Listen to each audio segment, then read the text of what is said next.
اعوذ باللہ من الشیطان الرجیم بسم اللہ الرحمن الرحیم السلام علیکم ورحمۃ اللہ وبرکاتہ۔ پیارے بچوں، آج کہانی کے پارٹ 10 میں ہم سنیں گے کہ اللہ تعالیٰ نے یہودیوں پر جو جو انعامات فرمائے ان میں ایک انعام یہ بھی فرمایا کہ ان کی توبہ قبول فرمائی۔ چلیں کہانی شروع کرتے ہیں۔ سعدیہ نے پوچھا، سعد بھائی ان کی توبہ قبول کیسے ہوئی؟ سعد نے کہا، یہ بہت اہم سوال کیا تم نے۔ ہوا یہ کہ سیدنا موسیٰ علیہ السلام کے طور سے تشریف لانے کے بعد بچھڑے کے پجاریوں کو اپنی حماقت کا احساس ہوا تو لگے توبہ کرنے۔ اللہ تعالیٰ نے توبہ کی قبولیت کی شرط یہ فرمائی کہ جنہوں نے شرک نہیں کیا وہ بچھڑے کے پجاریوں کو قتل کریں گے۔ ہر شخص اپنے رشتہ داروں کو قتل کرے گا۔ پھر ایسا ہی ہوا۔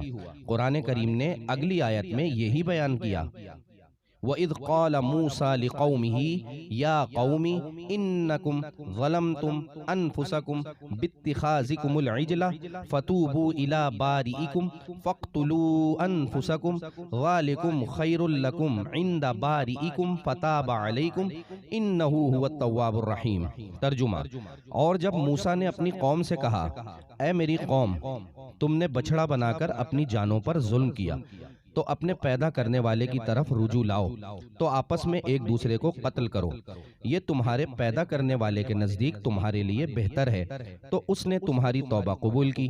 بے شک وہی ہے بہت توبہ قبول کرنے والا مہربان۔ 12,000 افراد ایسے تھے جنہوں نے یہ جرم نہیں کیا تھا۔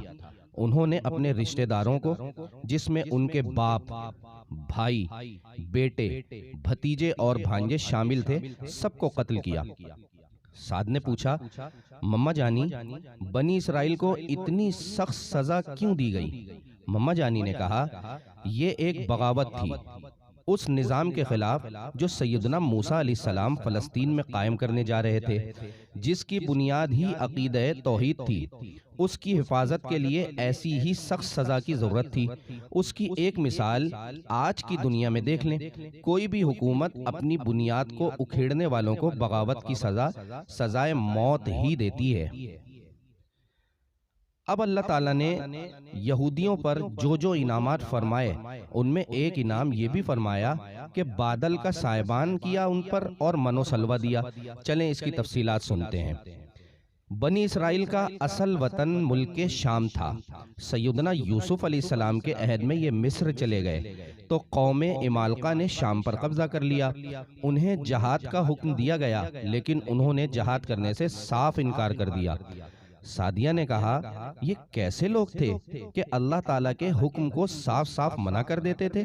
سعد نے کہا، صرف یہودی نہیں بلکہ آج کا مسلمان جہاد کرنے پر کب تیار ہے؟ یہ بھی تو دنیا کی محبت میں گرفتار ہو چکے ہیں۔ مما جانی نے کہا، یہی تعلیم تو یہاں مسلمانوں کو دی جا رہی ہے کہ اب فضیلت کا تاج تمہارے سر سجا دیا گیا ہے، وہ برے کام مت کرنا جو بنی اسرائیل نے کیے۔ سعدیہ نے پوچھا، اچھا جب انہوں نے جہاد کرنے سے انکار کر دیا تو آگے کیا ہوا؟ یہ تو صاف صاف نافرمانی تھی اللہ تعالیٰ کے حکم کی۔ انہیں اس کی سزا یہ ملی کہ یہ 40 برس تک ریگستان میں بھٹکتے رہے۔ اب قرآن میں فرمایا جا رہا ہے، وَظَلَّلْنَا عَلَيْكُمُ الْغَمَامَ وَأَنزَلْنَا عَلَيْكُمُ الْمَنَّ وَالسَّلْوَىٰ كُلُوا مِن طَيِّبَاتِ مَا رَزَقْنَاكُمْ وَمَا ظَلَمُونَا وَلَٰكِن كَانُوا أَنفُسَهُمْ يَظْلِمُونَ۔ ترجمہ، اور ہم نے تمہارے اوپر بادل کو سایہ بنا دیا اور تمہارے اوپر من اور سلوہ اتارا، ہماری دی ہوئی پاکیزہ چیزیں کھاؤ، اور انہوں نے ہمارا کچھ نہ بگاڑا بلکہ اپنی جانوں پر ہی ظلم کرتے رہے۔ اللہ تعالیٰ نے یہودیوں پر ایک انعام یہ بھی فرمایا کہ پانی کے چشمے جاری کر دیے۔ چلیں کہانی میں سنتے ہیں۔ قوم بنی اسرائیل یہ شکایت لے کر موسیٰ علیہ السلام کی خدمت میں آئے کہ یہاں تو سخت دھوپ ہے، کھانے کو کچھ میسر ہے اور نہ پینے کو۔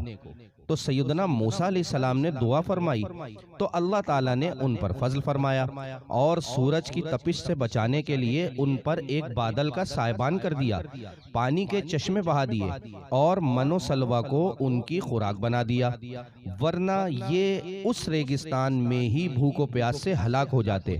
انہیں ایک مرتبہ پھر موقع دیا کہ یہ اللہ کے فرما بردار بندے بن جائیں۔